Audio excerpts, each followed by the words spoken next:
This just revealed a lot about Quinn Hughes' future with the Vancouver Canucks, as in an interview dropped today by Sportsnet, Quinn Hughes spoke on his future with the Vancouver Canucks, going as far as he has not thought about it yet, and last year was a complete failure, and he is a competitor. We're going to break down these quotes from Quinn Hughes, quotes on Elias Pettersson, all the way to the coaching change. There's so much to break down in this interview about Quinn Hughes and how Canucks fans should feel going into next year with their captain still not looking at an extension. We're going to break down all this and so much more in this episode. You're not going to miss it.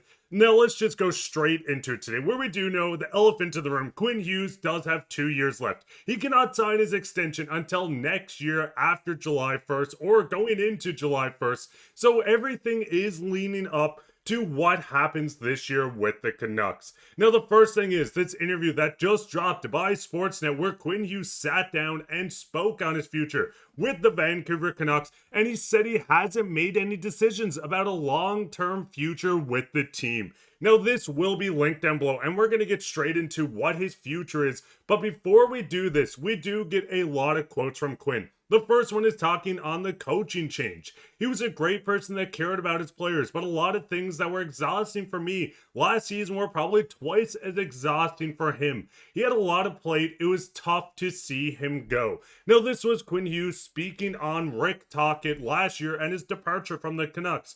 It wasn't hidden within the media that Quinn Hughes was a huge fan of Rick Tocchet and how he led this team. He went in to speak very highly of him in this interview. We've seen him speak very highly before. So with the coach leaving, a lot of people looked at this and said, hey, maybe Quinn wasn't happy that this was decided. Now he does go in to speak on Adam Foote.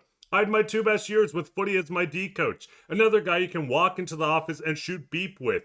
What I've seen, he's trying to get the best out of each guy, maybe make everyone play better than they think they're capable of, and do that with everyone on the roster. Now, it's going to be very interesting to see this coaching change. We know Adam Foote is a very defensive-minded coach. There's a full new coaching staff backing him as well. This change could signify the Canucks wanting to be more offense. Now listen, you get a defensive coach coming in, but they do have new coaches to step in around him and try to take this team to the next level. Now the big thing is, we at least know that Hughes is a fan of Adam Foote. He's not going to sit there and say, hey, I dislike Adam Foote. We should have got Rick Tocchet back. So at least in the eyes of Canucks fans and the media, he is still very happy with the decision they made for their head coach. And it kind of makes you feel like maybe the Canucks did go after Foote just instead of Manny Malhotra to make sure Quinn Hughes stays happy. Now, the big thing around the Canucks, and we do have quotes on Pettersson as well. Pettersson's bounce back is a big deciding factor if this Canucks team is going to be good or bad next season. We know what he's capable of, 100-point seasons in 2 years, almost 200 points, but we do see Quinn speak on it. As far as Petey, I mean, we need him. You don't get to the level Petey was at 191 points over the previous 2 seasons without having extreme dedication and focus and some things inside you. I've seen it from him, and I think he's going to be great, but it's how it's going to be up to him how good a year he has. Now, the big thing with the Canucks, if Pettersson goes in and regresses or continues to play at the pace we've seen last season, they're not going to be a playoff team, which is a big deciding factor on Quinn Hughes' future. But this is something that I love to see. Captain Quinn Hughes speaks out on one of his best friends on the team, and in this article, he speaks on Thatcher, Garland, Boeser, how they're all close friends. But I do fully expect, and Quinn expects himself, that we're going to see a bounce back from Pettersson. But it does come into it's all on him to decide how good of a season he has, getting the former 5th overall pick back to his 100-point pace.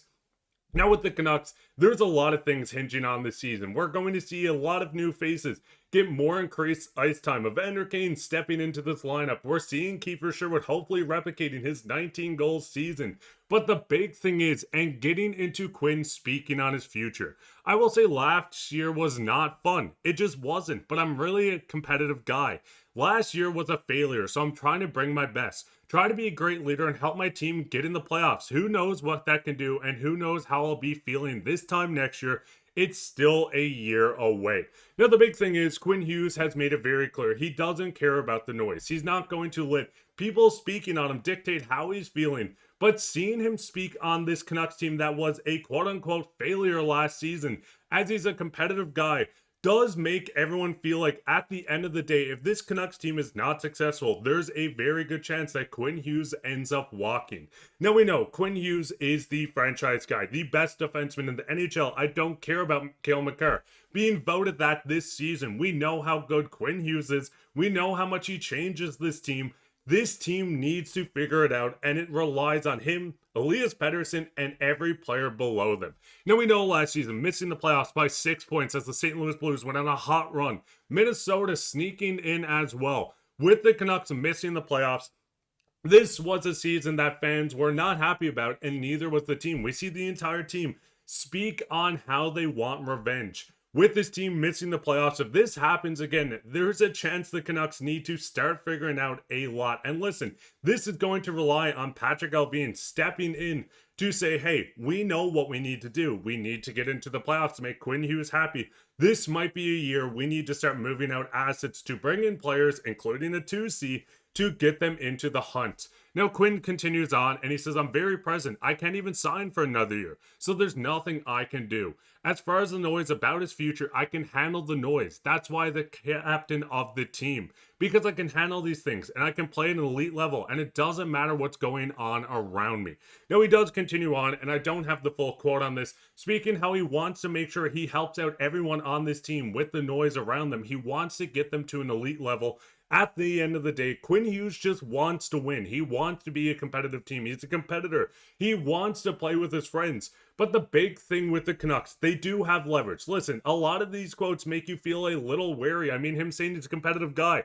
Last year was a failure. Going all the way saying that he loved Rick Tocchet as a head coach, and it was tough to see him go. This season hinges on a lot, but the Canucks do have some leverage. Going into the CBA transition dates where they're changing a bunch of rules, we know effective of this season coming up, no deferred comp, so this comp and contracts cannot be deferred like we've seen a couple teams do over the past couple of months. But the big thing that leverages with the Canucks is the new CBA kicking in on the second wave coming in next year. Now we have an official date, September 15th, 2026, to sign deals with the current structure, terms, signing bonus, variability.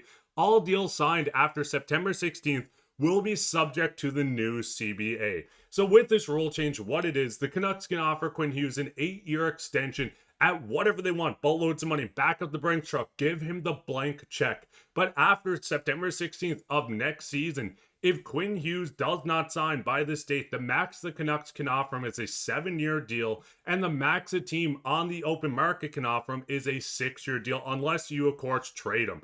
If he's traded to a new team before the deadline of next season, trade deadline, of course, then he can sign a 7-year deal. But Quinn Hughes' future with this team, if he wants an 8-year deal, it has to be done before this date. And with this team, Patrik Allvin and company are going to have to continue adding talent around Quinn Hughes to make the playoffs, be competitive, and keep their star happy. But Canucks fans, I know this is a lot to take in. How do you feel about these quotes? What way did you take it? Do you think Patrik Allvin and Jim Rutherford are going to look at this and say, hey, we need to really lean into this team. We need to get a 2C. We need to fill out a competitive roster. And listen, I think the Canucks will make the playoffs, but I think in the back of their mind, they're really leveraging and looking at this saying, hey, we need to do something quick. We need to be competitive. We can't get off to a slow start because this decides the Canucks' future with Quinn Hughes. Let me know all this down in the comments. While you're down there, leave a like, subscribe, share this with your friends. We'll be back in another episode, so keep your eye out for that. But I've been your host, Mark Behind. Take care, Canucks fans.